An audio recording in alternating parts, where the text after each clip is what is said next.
Oke guys, kembali lagi dengan Bu Evi di mata pelajaran spreadsheet. Kalau minggu sebelumnya kita sudah membahas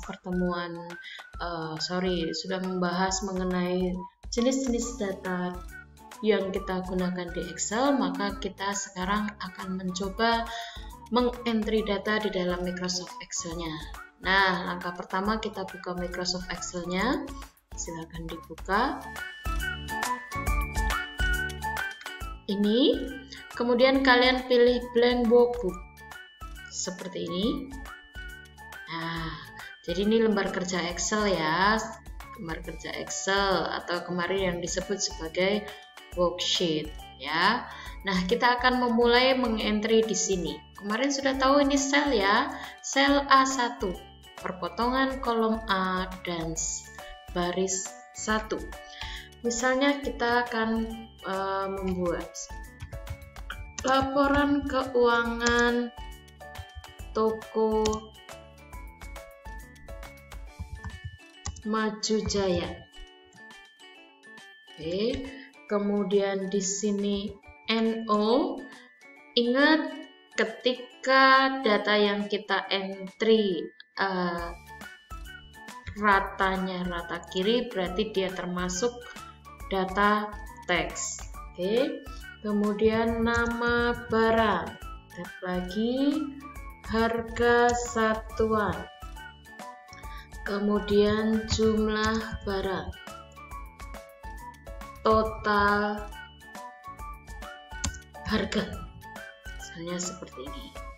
Kemudian kemarin untuk membuat penomoran otomatis cukup diketikkan angka 1, kemudian dari fill handle diklik, tekan tombol CTRL, kemudian ditarik ke bawah, misalnya 5 saja. Lepas fill handle-nya, baru lepas CTRL-nya. Sudah bisa belum buat penomoran otomatis? Oke, nah kita biarkan aja, kemudian kita buat untuk nama barangnya. Rice cooker, kemudian lemari es, kemudian TV 31 inch, laptop, kemudian kipas angin. Seperti ini. Ini memang masih berantakan ya, jadi biarkan aja. Nah, nanti kita atur belakangan. Ini 350, lemari es misalnya 2.900.000, TV ini misalnya 2.750.000. Ketika mengentry angka harga, perhatikan ya Bu Evi ini cuman 3500, tidak perlu RP karena RP akan kita setting belakangan. Jadi tidak perlu, kita cuman mengentry angkanya saja. Misalnya ini untuk laptop, misalnya 5.750.000. Nah, cuman seperti ini mengentrynya. Oke. Kemudian kipas angin, misalnya 230. Ini perhatikan mengentrynya cuman seperti ini, tidak perlu di RP, tidak perlu dikasih titik. Nanti kita akan atur bagaimana biar itu muncul RP. Kemudian jumlah barang, misalnya di sini 9, 2, 4, 1, 3. Oke. Nah, sebelum lanjut, yuk kita rapikan biar kelihatan ya. NO.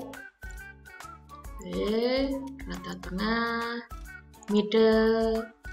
Kemudian ini kita geser ke kanan, kelihatan ya, geser ke kanan.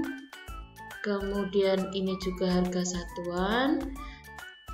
Untuk lebar kolomnya disesuaikan dengan isi datanya aja ya nak, jadi nggak perlu lebar-lebar.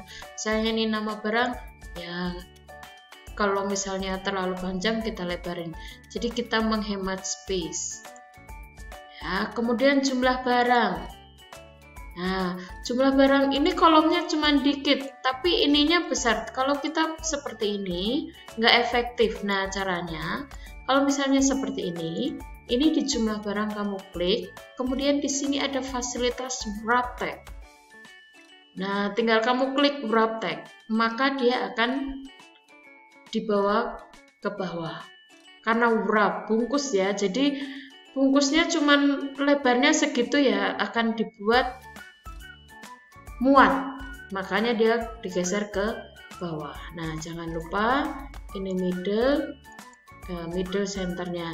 Nah, ini sama kan seperti ini.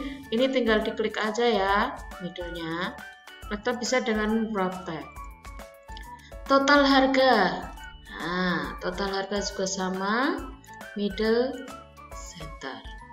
Nah, tinggal diblok dari nomor sampai total harga ini, kemudian all border. Nah, sudah lebih rapi kan ya.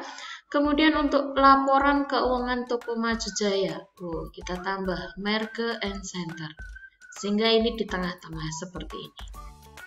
Oke, sampai di sini bagaimana? Nah, tadi yang Bu Evi bilang, bagaimana kita menambahkan rupiah?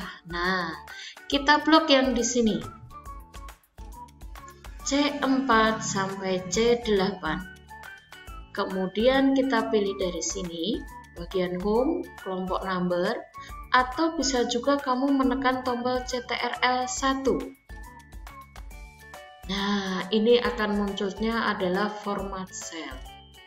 Nah, karena berkaitan dengan data, maka kita pilih number. Kalau harga berarti masuk ke kategorinya apa? Ya, bisa currency, bisa accounting. Ya, di sini Bu Evi akan menggunakan accounting. Kenapa? Karena ketika menggunakan accounting, dia akan dibuat rata kanan kiri. Jadi ini nanti tampilannya rapi. Kalau currency, dia akan rata kanan. Oke, saya pilih accounting. Simbolnya Rp, decimal place-nya 0. Kalau sudah di-OK-kan. Nah, sudah muncul Rp-nya ya. Ya, tanpa kita perlu mengetik, kemudian sudah ada titiknya. Oke, kemudian jumlah barang. Kadang-kadang ada keterangan di sini jumlah barangnya adalah unit atau PCS atau biji, butir. Nah, kita bisa menambahkan. Caranya, blok dari D4 sampai D8, kemudian CTRL1. Nah, pilihannya apa, Bu? Nah, berarti kita karena tidak ada di sini, maka kita pilih custom. Ya, custom. Nah, di sebelah sini, ini kan sudah kelihatan sampel 9 ya, karena ini tadi baris yang pertama. Nah, generalnya ini kamu hapus, kemudian kamu ganti ketikan pagar, kemudian kutip, mau ditambahkan apa? Misalnya unit 9 unit. Nah, apakah sudah nampak? Belum. Berarti di sini adalah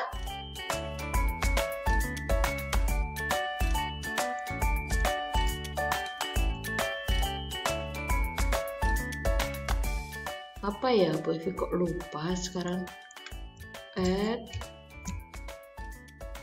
Oh, kutip 2, bukan pagar. Ya, jadi ini pagar, kemudian space, ini kutip 2, saya ulangi lagi ya.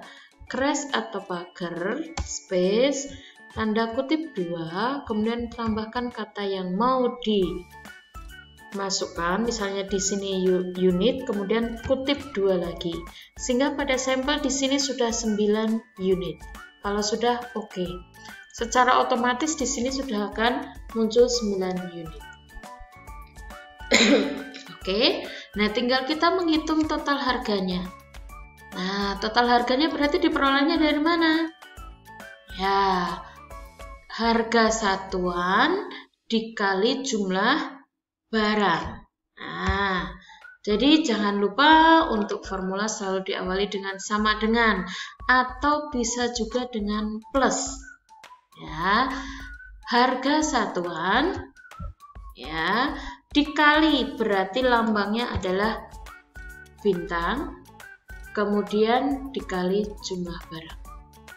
Oke, harga satuan kali jumlah barang. Kalau sudah enter, nah muncul. Oke, nah kalau sudah, bener nggak sih 350 kali 9 harganya sekian? Coba kamu cek dengan kalkulator ya. Nah, kalau sudah, ini enaknya di Excel. Kalau sudah ketemu satu, kamu tinggal tarik ke bawah. Dari fill handle. Sudah ketemu. Nah, tinggal kamu format rupiahnya. CTRL1 tadi. Kemudian accounting. Oke. Ini pastikan decimal place, simbolnya Rp. Oke. Ketemu. Di sini sudah diperiksa. Ya. Bu, kok ada jadi plus sama ini? Nggak apa-apa. Ya, itu benar. Oke, sampai di sini ada pertanyaan. Nah, oke. Kemudian kalau misalnya kita jumlahkan, misalnya kita di sini kita tambahkan jumlah. Nah, jumlah seluruhnya. Nah, berarti kalau untuk jumlah pakai apa? Sum. Nah, berarti di sini bisa pakai sama dengan sum, kurung buka, kemudian blok dari E4 sampai E8. Kurung tutup, enter. Jumlah totalnya adalah sekian. Nah, kalau sudah jadi jangan lupa disimpan pekerjaannya. Caranya bisa file, save. Untuk dokumen yang belum pernah disimpan, workbook yang belum pernah disimpan, save maupun save as fungsinya sama, yaitu untuk menyimpan. Ya, ini kalau file, save. Atau bisa juga CTRL-S. Nah, kemudian tinggal kamu beri nama. Latihan 1 EV Turki. Kemudian lokasi penyimpanannya kamu tentukan. Misalnya ini more location. Misalnya Bu Evi pilih ini di spreadsheet ya. Ya, karena foldernya Bu Evi biar spreadsheet. Kayak gitu. Nah, di sini latihan Evi Turki. 1, latihan 1 Evi Turki. Kalau sudah save. Nah, ketika sudah di-save, maka di sini muncul sesuai dengan namanya, latihan 1 EV Turki. Oke. Nah, tugasmu hari ini, silahkan coba kamu buat tabel ini, tabel singkat ini sesuai dengan langkah-langkah yang Bu Evi minta. Kemudian filenya kamu kirimkan di GCR seperti biasanya. Coba kamu kerjakan, kalau yang ada laptop ya kerjakan di laptop, kalau yang nggak ada laptop coba kamu buat di Google Spreadsheet-nya melalui HP. Nah, bagi yang nggak ada, Bu Evi juga bingung mau buatnya bagaimana, karena pelajaran spreadsheet ini praktek semuanya, jadi Bu Evi juga bingung nak kalau ditanya. Nah, bagaimana caramu? Atau misalnya bagaimana, coba kamu komunikasi dengan Bu Evi, Bu, gimana ya biar saya bisa mengerjakan Excel-nya secara langsung. Oke, selamat mengerjakan, saya tunggu. Jadi tugasmu adalah membuat tabel sederhana ini, kemudian kamu simpan dengan namanya latihan 1, namamu, kemudian dikirim di GCR. Oke, Bu Evi tunggu. Semangat, pasti kalian bisa.